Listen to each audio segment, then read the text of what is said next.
answer, then you gotta solve the answer, and then you gotta find the, yeah, this is the question. You gotta find the answer and see if it's right. Today is our PBL Showcase. PBL stands for Project-Based Learning, and it is a chance for our students to show off all of the projects that they have been working on in their classes. And one component of project-based learning is having an authentic audience, someone that we're really doing the work for. And so we're inviting all kinds of people in to come in and see and be that audience for the students.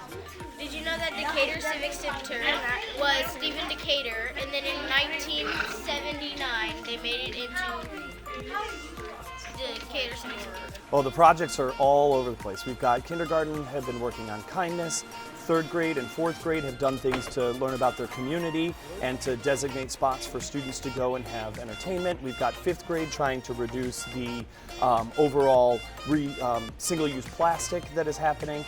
So there's different kinds of projects wherever because they're always tied to the standards that the students are learning in their classrooms. Out here on the playground, we received a grant from the Community Foundation for Mindful Sensory Paths for the students of all ages.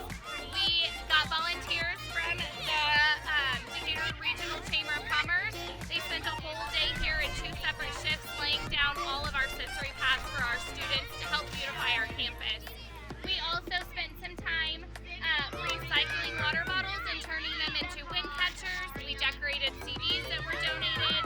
We talked a lot about pollinators. We had Decatur Beautify Coalition come and show us how to recycle materials. This is how many plastic bags one person uses a year.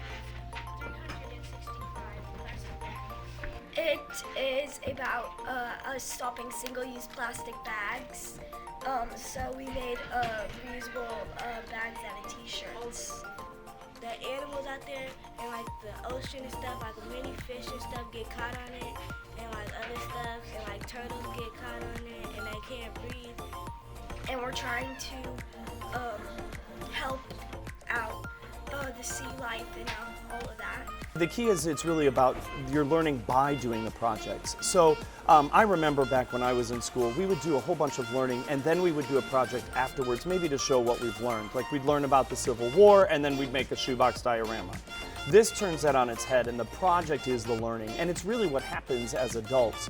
If I have a plumbing problem in my house, I go to YouTube, I read things on websites, I do all of these things to teach myself as I'm doing that project. And so that's what project-based learning is all about.